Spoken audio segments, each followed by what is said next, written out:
मंगलुरु, जो भारत के दक्षिण पश्चिमी तट पर स्थित है, अपनी प्राकृतिक सुंदरता और सांस्कृतिक विविधता के लिए प्रसिद्ध है।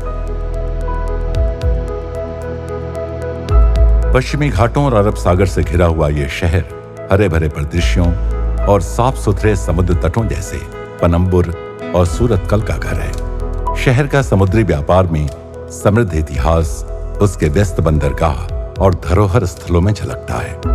सांस्कृतिक रूप से मंगलुरु विभिन्न परंपराओं का संगम है, जिसमें कदरी मंजुनाथ मंदिर और सेंट अलोशियस चैपल जैसे प्रसिद्ध स्थल शामिल हैं। यहाँ के त्योहार जैसे मकर संक्रांति और क्रिसमस इस विविधता को मनाते हैं। शहर की तटीय व्यंजन शैली, जिसमें समुद्री भोजन और स्थानीय पकवान जैसे नीर डोसा प्रमुख है, इस शहर की खूबसूरती में और वृद्धि लाती है। मंगलुरु की सांस्कृतिक जीवंतता और प्राकृतिक सुंदरता का अद्भुत संगम इसे एक आकर्षक स्थान बनाता है।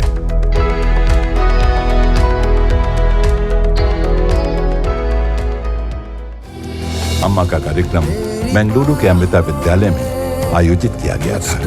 अगले दिन सुबह जल्दी अम्मा कार्यक्रम के लिए पहुंची, जहां हजारों भक्त अम्मा का दर्शन प्राप्त करने के लिए एकत्रित हुए थे।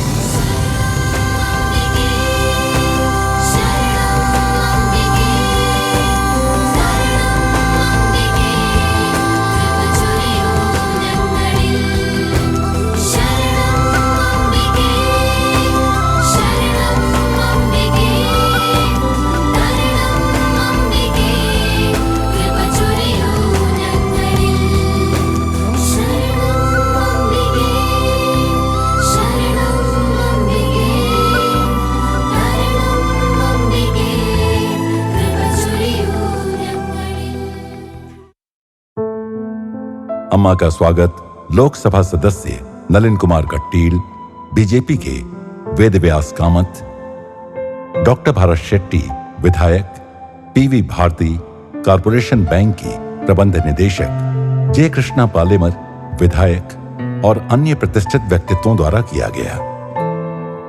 प्रतिष्ठित व्यक्तियों की उपस्थिति में अम्मा ने अमृताश्री स्वयं सहायता समूहों की महिलाओं को साड़ियां वितरित की। अम्मा ने विकलांग व्यक्तियों को आजीवन पेंशन भी वितरित की।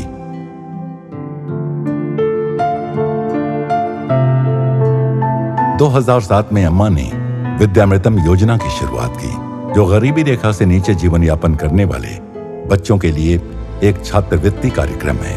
बाद में अम्मा ने इस कार्यक्रम का विस्तार कर उन बच्चों को भी सहायता प्रदान की जो आपदाओं के कारण अनाथ हो गए थे। आज Bharat, Haiti, Japan, Malaysia, Philippines, Singapore और स्पेन के 55,000 से अधिक बच्चे इस महत्वपूर्ण समर्थन का लाभ उठा रहे हैं।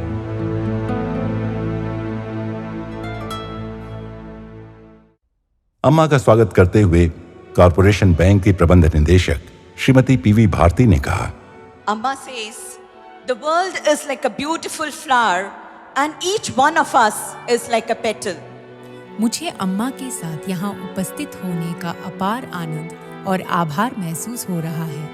अम्मा कहती हैं कि संसार एक सुंदर पुष्प की तरह है और हम सभी एक पंखुड़ी की तरह हैं। प्रत्येक पंखुड़ी अलग है, लेकिन संपूर्ण का अभिन्न हिस्सा है। जो पंखुड़ी को प्रभावित करता है, वो पुष्प को भी प्रभावित करता है। ये हमारी जिम्मेदारी और कर्तव्य है कि हम इस पुष्प की सुंदरता और सुगंध की रक्षा करें। हम में से प्रत्येक यहाँ अम्मा से शांति और सांत्वना प्राप्त करने के लिए आए हैं। जैसे एक बच्चा अपनी माँ की गोदी में पाता है, प्रेम ही शांति है। जहाँ सच्चा प्रेम होता है, वहाँ सहजता होती है। वहाँ कोई प्रयास नहीं होता।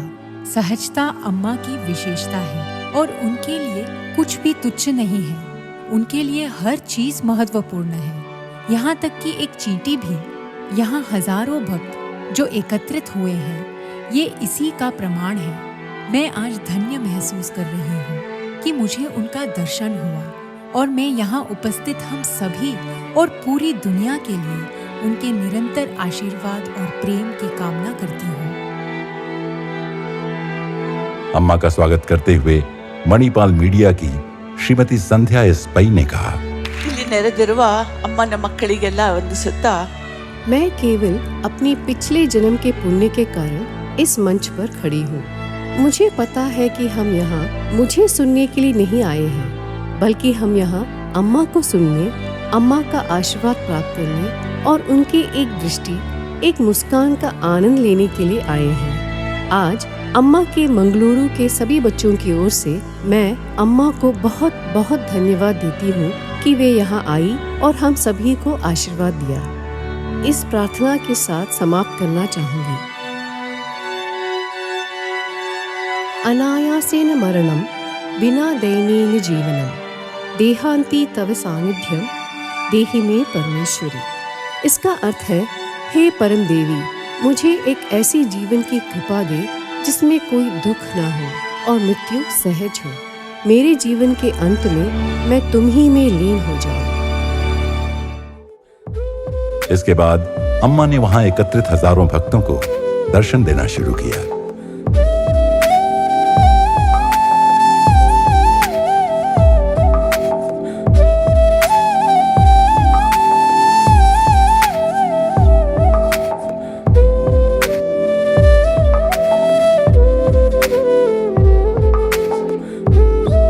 अगले एपिसोड में मंगलुरु कार्यक्रम से और अधिक।